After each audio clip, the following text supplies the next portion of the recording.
Hey everybody, welcome back to Northernlion Plays the Binding of Isaac Afterbirth Plus. Very ridiculous run last time, and yet the streak continues. We're gonna be like Isaac. No, we're gonna be Polygon again for like the third time in the last 4 videos or something along those. That's okay. Maybe we'll get a chance to use Void properly. Y2G0BE0F. Y2G is the new rendition of Y2K. Dude, it's not worth taking Stompy just to get the key and the bomb there. I had to take a second to sit on it. I can't sleep on it. I don't have that luxury, but I don't think we want to just stomp for no reason. I think that item is actually kind of bad. So give me the stats. Yo, extremely good trade. Y2K, dude, I know for anyone that's too young or too old to remember Y2K, that was the idea that on the year 2000, all sorts of computer systems would crash thanks to the fact that some of the digits used to code and, well, represent, really, dates were only 2 digits. You know, instead of making it 1985, they just say 85. Hey, that's a problem for people to worry about in 5 years. Now, well, the idea was that when they rolled over to 00, computers everywhere would have catastrophic failures, and, you know, they'd error out, and airplanes would be falling out of the sky, and nuclear missiles would be launching across the country, etc., etc.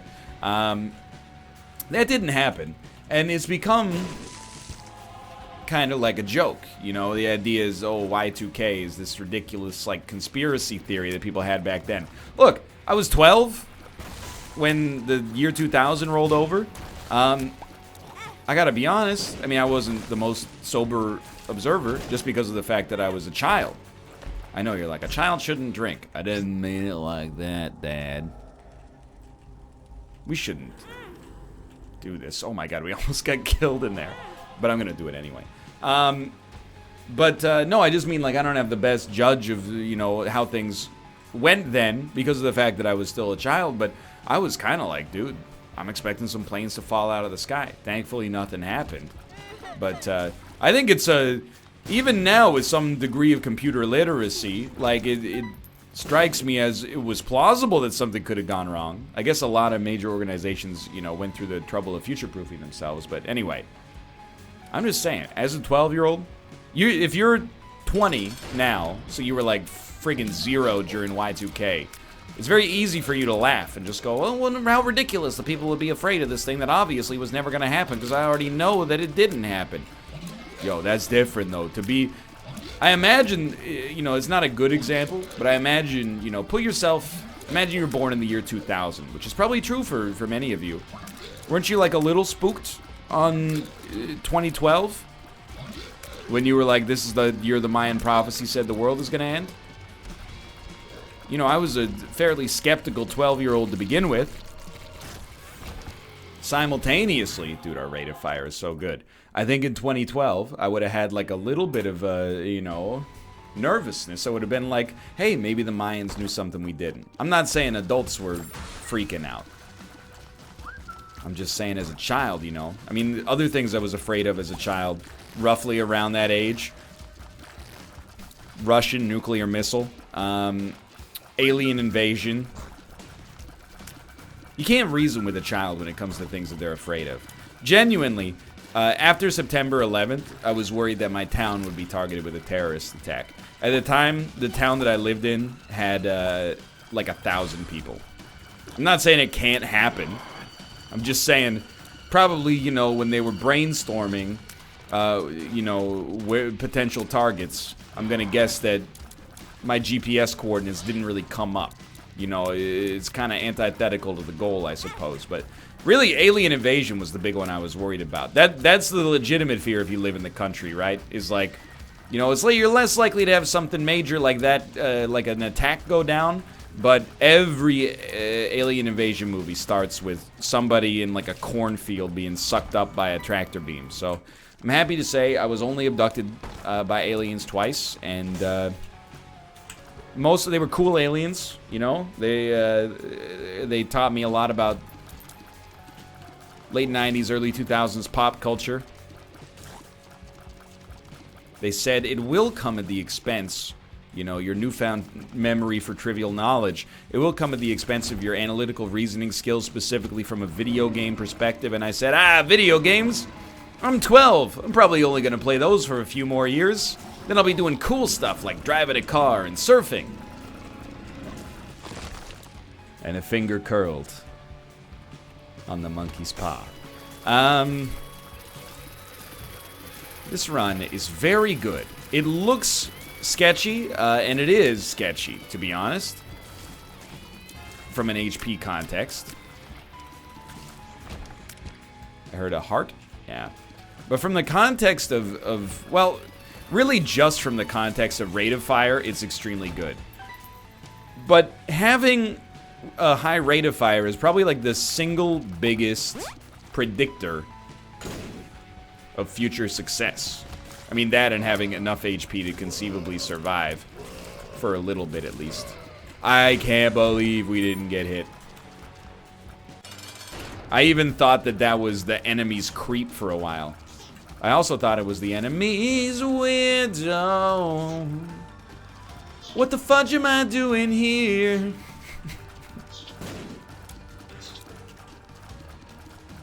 Has Kidz Bop done a creep cover yet? I say that as if it would be ridiculous, but I'm not even playing that up as a joke. Surely that there's a chance that that exists, right? Kidz Bop has also done like, push me to the edge, all my friends are dead. So it wouldn't be out of the question. Dude, I don't think we take these. I think we have to be a little smarter. I mean, Book of the Dead is fantastic and probably worth sucking up, but I really think we gotta smarten up a little bit here.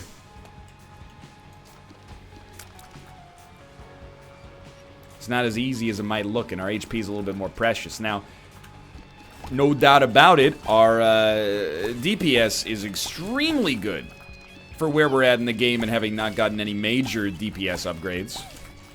You know, we've put together through aggregate a great situation here. We definitely want to reroll this item if it's at all possible. And by reroll, I mean, you know, turn into a stat increase. One bomb plus a key, then go into the shop could do it. But you know what? This is a little bit more interesting. Yikes. Alright.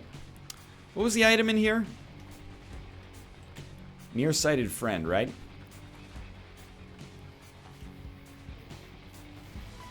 I don't love it.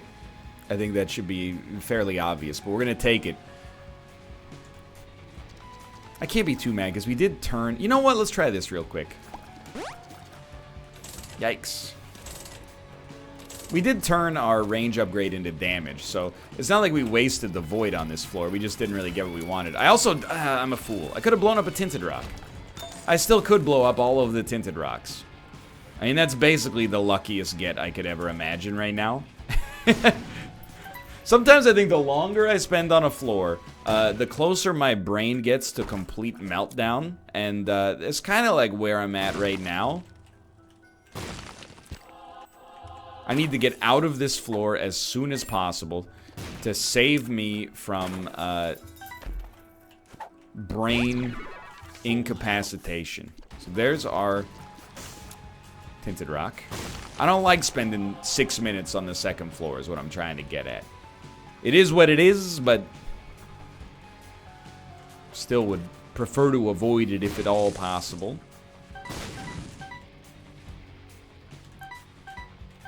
And we should also have one more tinted rock. I don't remember where it was. You know, screw it. Let's spend our whole life on this floor. What do I care, dude? Am I happier with Blind Rage? No. No, I'm not. So what should we do? Pick up Swallowed Penny. That's right. Good decision. See, when you reason it out for yourself, makes it easier to understand where you're going and where you're coming from. I was just going to say, there's another tinted rock right here. 2 more spirit hearts. And please, good Lord, take me out of this floor before I go stir crazy. I'm dying. Kidz Bop is an inherently strange concept to me. if you're not familiar with what Kidz Bop is, we'll look for a half-price item, I guess. Kidz Bop is... You know, why not? It's a series of musical productions. We could have gotten the charge. Where popular songs are revisited, usually popular songs from the last year or so, revisited, but instead of adults singing the songs, as is true for, you know, 98% of all Billboard Hot 100 representation, it's children. And look, it's not like adults are going out... I mean, adults are going out there and buying this, but they're buying this for kids, right? It's for children by children, I suppose, is one way you could describe it. But I just don't understand, I guess in the mind of a child, where everything's a mystery, a song is a little bit more appealing if it's sung by somebody who's your age. Maybe that's not just a kids thing. I'm trying to think, do my parents listen to music by older people now that they're older? Well, I mean, you know, there's kind of like a natural delineation, I think, that happens where most people, you know, past a certain age themselves no longer listen to music that's predominantly written and performed by teenagers, but I'm not making a value judgment there, by the way, you know? I didn't forget about Lured. I'm just saying, you know, at some point you probably crest into listening to music predominantly produced by people in their 20s or older. But I don't know. I think you just listen to music that was popular or that you were into when you were younger. Not necessarily that the older you get, you're like, man, now that I'm 90, I really want to hear like a 90-year-old sing Gucci Gang. Probably unlikely, huh?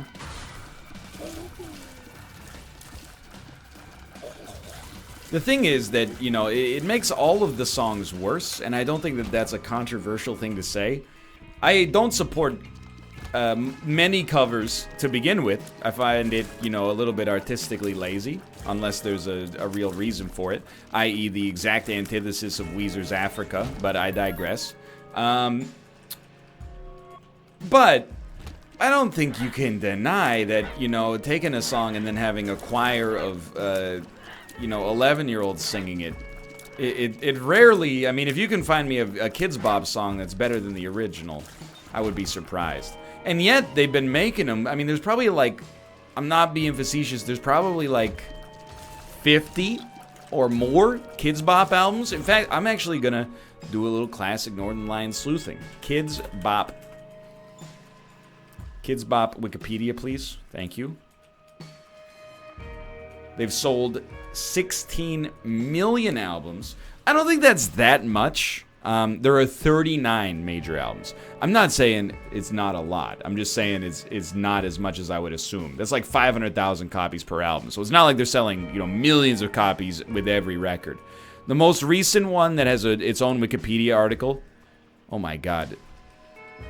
For like 10 years, they consistently went to number 2 or number 3 on the Billboard Hot 100. That's hilarious. And always number 1 on the US Kids chart. But anyway, Kidz Bop 32. What was on it? I'm trying to find some songs I actually recognize, which is sad because it's from like 3 years ago. Oh my god, I know like none of these. Okay, Stressed Out by 21 Pilots. I know that song. I feel like I should know some of these. I don't know Out of the Woods by Taylor Swift, okay? I don't know Love Yourself. Oh, yes, I do. Love Yourself by Justin Bieber. I can do the Kidz Bop version. If you like the way you look that much, well, baby, you should go and... Okay, what about Kidz Bop 31? What do you... This is how much they produce, is that they have 2 albums of Kidz Bop that both have different songs from the same Justin Bieber album. Like, do you... This Kidz Bop 31 has Hello by Adele. And this is like... That's a song that's, you know, I'm not a big Adele fan for the most part. She has an amazing voice, I can't deny that. And I understand why she's well-liked, for sure. It's not like some of the mumble rap artists where I'm like, I don't understand at all how this is appealing, but maybe I'm just ancient. Or maybe I used to be with it and blah blah Simpsons.green text, but you get the idea. But like, hey, you know that really like somber song by Adele that's about, you know, that unique dull pain of, you know, lost love from a decade ago and wondering what they're up to now, even though you know that you can never be together because of you run into the same problems that you ran into the first time through. Let's have that, but sung by a choir of 5th graders who are basically have just been contracted by some, you know, executive who probably has frosted tips despite being in his 60s. And they're like, yeah, you sing the part where it's, you know, the part where Adele is saying that she wishes her lover all the best, even though it's bittersweet. Yeah, you sing that part. Your voice has an old soul to it. Anyway, I'm just saying, it's just a strange thing for me. Like, if my kids wanted Kidz Bop, would I buy it for them? Yeah, because it's not like, I mean, it's a very, I think, youthful idea of parenting. That's like, if my kid asked for a 21 Pilots album, I would give him The Velvet Underground and Nico. And when you make it through that, sure, if you still want that drivel, you can have it. But, you know, your kid wants a CD, it'll make them happy, and they, you know, haven't done anything to warrant not receiving the, I mean, I guess it wouldn't be a CD at this point, but you get the idea. Yeah, why not? You know, it's harmless. But still, I'd be like, are you sure you want that? Wouldn't you rather just have, like, Now That's What I Call Music?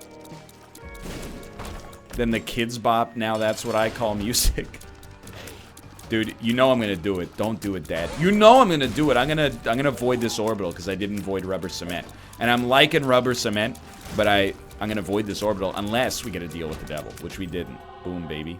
Shot speed and range, way better than having something that blocks tears and does an insane amount of damage and has a bunch of cool synergies. Am I right? Never thought I'd find someone like you. Like, you really want to hear, like, I mean, I'm preaching to the choir, I'm sure. But, like, what do you gain out of hearing a child sing that song? I don't know. It's just, I don't like children singing unless it's, I don't like it in almost any context. And I know this sounds ridiculous, but I'm going to pull it back a little bit. I don't mean like kids shouldn't sing and, you know, as a result enjoy themselves. I just mean like the genre of kids singing doesn't interest me. There's a couple of exceptions. Michael Jackson and the Jackson 5. Yodel Kid. That's about it. But also, you know, even like, what about Pink Floyd's The Wall? No, I find that also very annoying when there's a choir of British children. We don't need no education. Like, can you get, is your dad around? Can you get him to sing the song? I'm not uncomfortable, I just think it's like worse this way. But, you know, there's a couple of situations where I'll accept, a child singing. One of them is at like a county fair in a town of under 10,000 people. There's always gonna be, when I was, you know, 12 years old myself, it was always, they'd be like, next up, Jennifer Jenkins will be singing Leanne Rhymes. And you'd be like, I mean, you know, she's got a good voice. But what have I done? Simultaneously, like, you know, I'd rather hear Leanne Rhymes sing it. But you're clapping not because they are an incredible singer, but because they're an incredible singer for, you know, a 9-year-old. Which is fine, too. You know, that happens. You gotta clap for the kids. You're never gonna, this kid didn't impress me with his performance, you know? Fun fact, I actually saw Avril Lavigne in her pre-complicated CBGB days, at a couple of those county fair sort of situations. And even back then, everyone was like, yo, this girl's real talented. Even if you don't like Avril Lavigne's music, and I mean, I imagine pretty much everybody that hits a certain level of musical fame is very talented, and I say that even about artists that I, you know, don't really respect as artists that much, but, you know, she was always a fantastic singer and had great stage presence, even as, like, a preteen. Now, am I a big fan of her music? No. But I will say, you know, we were in the crucible when Complicated popped off. We were like, that girl's from the next town over. And she was a skater girl. She said, see you later, girl. Do they rhyme with boy at any point in that? There's not too many rhymes with girl, I guess. World. Tilt-a-whirl. Ice cream swirl. Haggard, comma, Merle. Hey, please give to me an item of Guppy. 2 more chests to make me the best. 1 more chance. Gotta dance in my pants. Okay, no Guppy. I can stop rhyming now. See, I got talent too. I'm hip. I'm with it. Taka taka taka taka taka taka taka. There's a double layer of irony there because I'm making a reference to a movie that's like 20-something years old now about being hip and with it. I'm just trying to, you know, get a little bit of a move on this Isaac run. You might, why not play the blood bank once and then you can walk it back for this red heart? It's so unlikely to matter, and we're already, you know, at least 4 minutes behind where we would, I shouldn't say expect, because that sounds a little entitled, but to where we would otherwise normally anticipate being in this game. That I don't really want to, I don't want to belabor the point unnecessarily. I will say, it's surprising to me that we're so slow, because our damage is actually really good. I feel like rubber cement is helping out a great deal, but rate of fire and damage are both strong. Thank you. I literally could have been hit 3 times there, but thank you, Infamy, for making sure we only got hit once.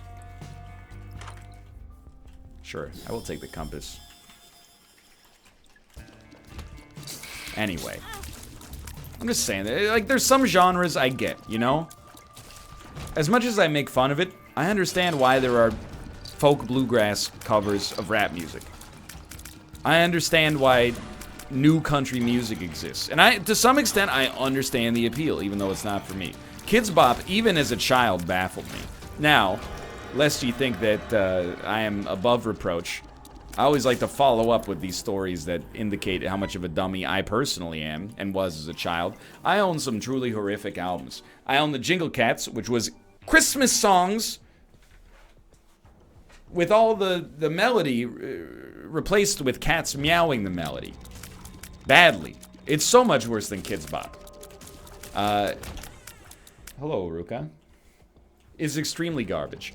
I also, and my mom tells this story like at least every time I see her. Tells a story about how I made her go to HMV to pick up the self-titled debut album by Irish girl group Bewitched, who had a classic flash-in-the-pan, one pseudo-hit wonder called C'est La Vie. And as with many of the albums of my, you know, pre-teenage years, I listened to the title track probably like 70 times and then none of the rest of the album. Which is probably for the best, Ruka, to be honest, because I imagine the rest of the songs were not very good.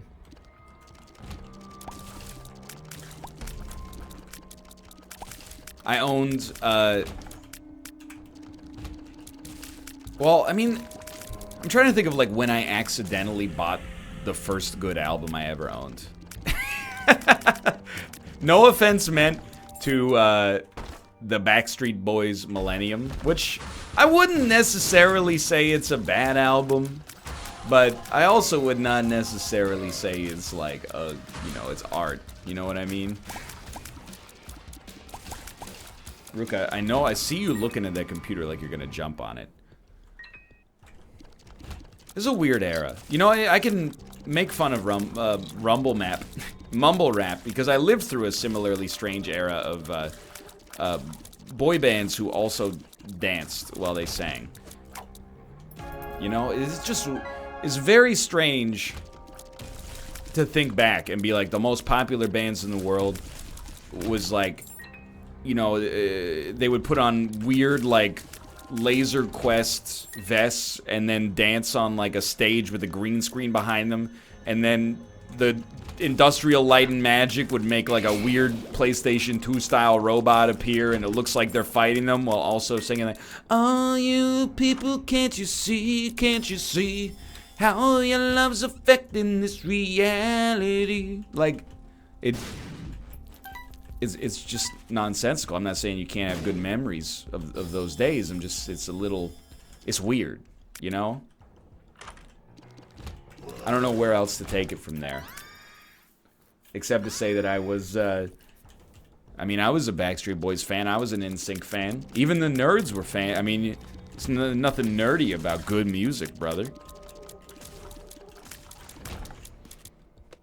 And then I missed out on the Marshall Mathers LP, which easily could, probably like 25% of people my age, that's like the first actually good album they ever bought, regardless of how you feel about Eminem in the year 2019. Search your feelings, you know it to be true. You know why? Because I thought he was just a little too edgy for me. I was like, I don't know if I'm mature enough to be listening to this sorts of music. I'm a little worried about the potentially corrupting influence that this could have on me. Truth be told, I think I would rather suck up Book of Sin, because it'll give us a benefit if we're also sucking up an item, which is the way that we use this void most of the time.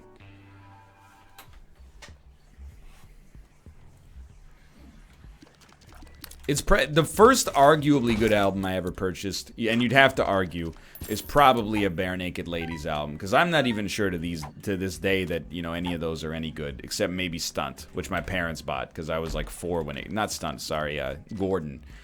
I was like 4 when it came out. I don't know, there's something, I don't know if anybody's ever studied it, but if any Canadian sociologists are out there, here you go. It's called the Canadian Goggles.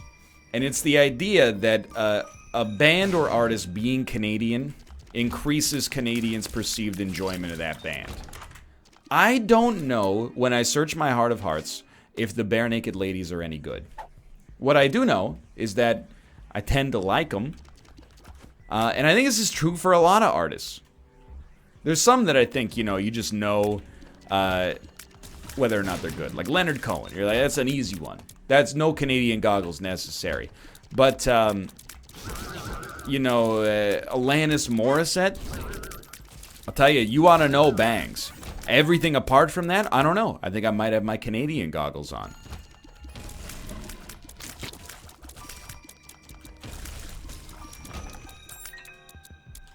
And I don't know if it's unique to us. But I do think I think it's a real thing. I definitely don't think Americans have that. And that's the luxury of having so much media produced in your country, that if something from your country sucks, you can just be like, dude, that blows. We're able to do that, but it has to be truly terrible, like Nickelback. I'm sorry, I don't want to be part of the circle jerk. I used you as a cheap joke, Chadwick Kroger. I apologize. Only a hero can save us. I'm not gonna stand here and wait.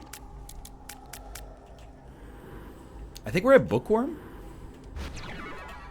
I don't really want to suck up Book of Belial, honestly.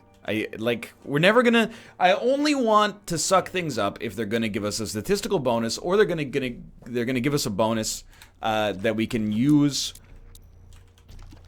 If we used Void to get a statistical bonus, i.e. something like, you know, Book of Revelations would be fine to suck up, because we would get a Spirit Heart after we also sucked up the item we were going to suck up in the first place. I also only want to suck up an item if what I gotta get it, put it in me. Wait a minute, that's not how that song goes. There's another candidate that just popped into mind. I did, with my own hard-earned Canadian dollars that I got for existing, i.e. my allowance, I did purchase the Red Hot Chili Peppers 1999 album, Californication. So if you're a fan of the Red Hot Chili Peppers, and I am not any longer, but if you are, you would probably count that.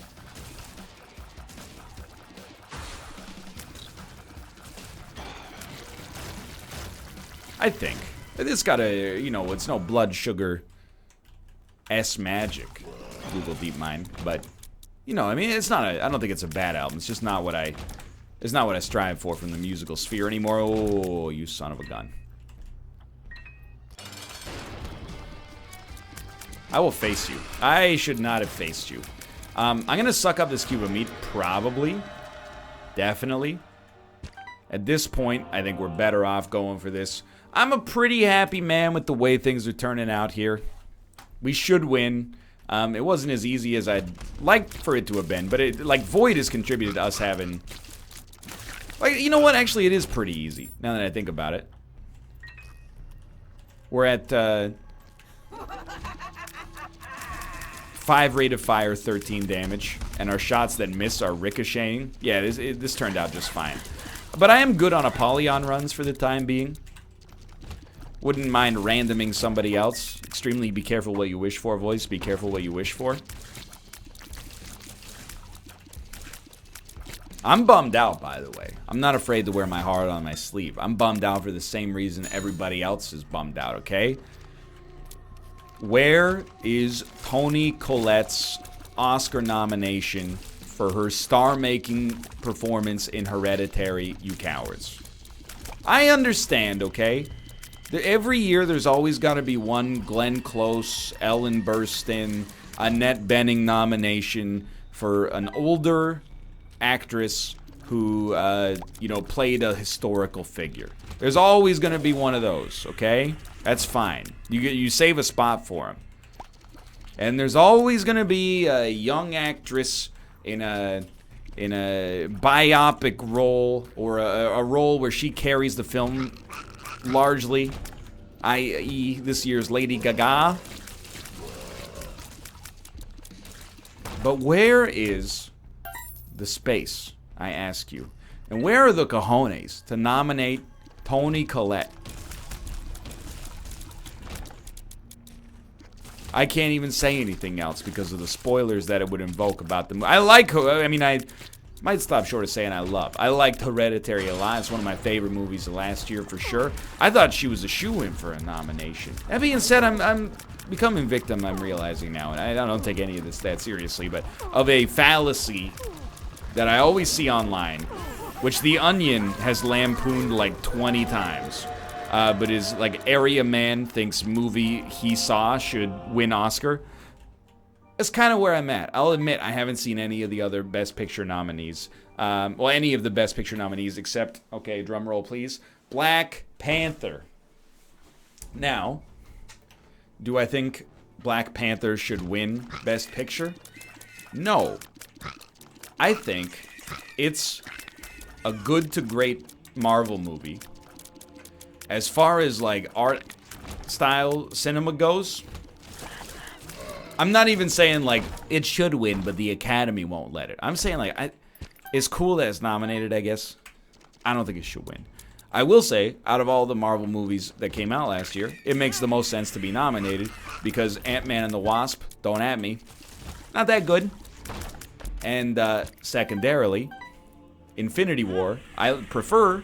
But you gotta have a freaking PhD in watching all the superhero movies to understand it.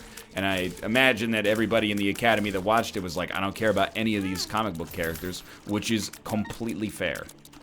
They just want to get back, well, what's Yorgos working on? And I can understand that as well. I still need to see The Favorite. I can like almost guarantee that I will love The Favorite. Because I've liked all of Lanthimos' other work. And apparently this is the... Like, don't take this the wrong way as an insult to my good friend Daniel Giesling. You know what? But Dan watched The Favorite, and he gave it like an 8.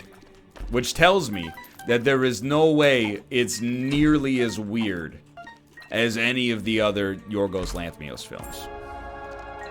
You know, search your feelings, you know it to be true. If you've seen The Lobster, can you imagine Dan watching The Lobster? It doesn't seem like his kind of movie, in my opinion. I'm not saying he's too, like, dumb to understand it. I'm just saying it doesn't seem like his type of film. You know, there's a certain little, a bit of, like, leaving your own incredulity at the door that you gotta do in that movie to even go along with the central premise.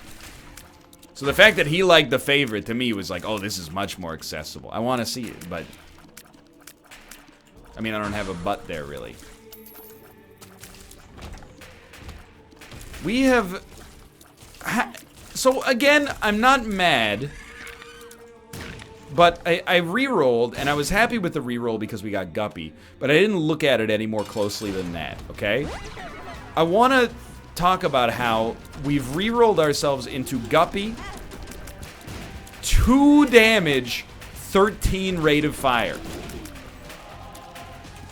1 speed, 0 luck. I'm gonna guess that what's going on here is there's a little bit of void trickery at play. And we have gone from having a bunch of damage and fire rates stored in the void to having it being removed from us forever. But I do also feel like I have to say, rerolls have been killing us lately. I've been trying to justify going on the reroll diet. The game is really throwing us for a loop on these. But you know, there's still a chance. Take me down. 'Cause I'm going to 4-item chests. I hope they're the best. Nothing to be mad about. Mom's knife will win you the chest run. We don't really care about... Oh, you know, sulfuric acid I always forget is a damage upgrade, so... Yes, Mom's knife Guppy is not a 10 out of 10 option. But it's a much more encouraging option for our own DPS, and then the Guppy benefits are secondary but still exist. Cricket's Head, also insanely good. Does not even work.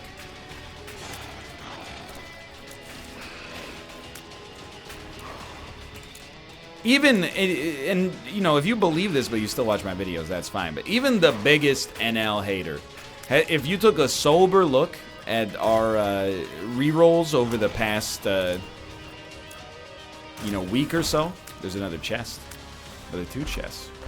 I think you would probably be inclined to agree that we have gotten, statistically speaking, way more unlucky than you would expect. I'm not saying we've gotten unlucky. I'm going one step further and saying like we have gotten extraordinarily unlucky, given the norm that you would typically expect to be close to.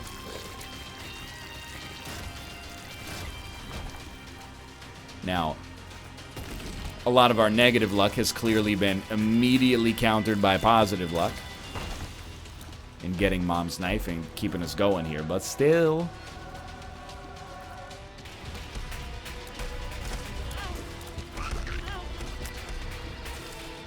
We could die.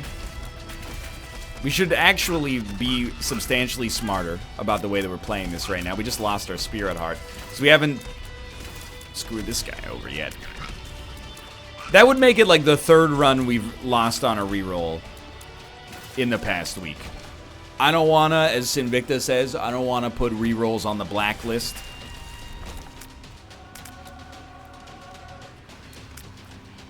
So, you know, you give me the win on this one, that'll go a long way towards, you know, cutting down on the salinity.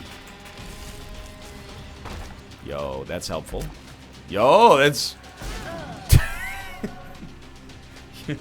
Doesn't make that big of a difference, but it's the thought that counts, okay, game?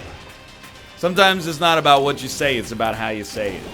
Sometimes it's about what you say, sometimes it's about how you say it, sometimes it's about what you say. Can I hit you with a hot take? I actually like a lot of Saturday Night Live from Andy Samberg's tenure. I think, you know, the Lonely Island stuff, it gets played out the more you know, they kind of do the same thing with every song. But I watched Popstar Never Stop Poppin', and that was a really, really good musical mockumentary. 4 times, you son of a gun. Oh, Lazrags brought us back. And you know, I like I'm on a boat. I pumped I'm on a boat. I pumped J in my pants. But anyway, what I'm gonna say, I think the Dear Sister sketch, and I've thought this since the day I watched it, which was probably like 2 days after it aired. I don't get it. I know that it's a parody of the OC, but simultaneously, I just don't understand why it's fun. Like, the first couple of times, I was like, I get it. You're not going to like what I'm about to say, but I did think that it veered into lol, so random, holds up spork territory, okay? If I'm missing the punchline, let me know. Otherwise, it's okay if you think it's funny and I don't think it's funny. Doesn't reflect poorly on any of our personalities. It's not like it's a Jeff Dunham special or, you know,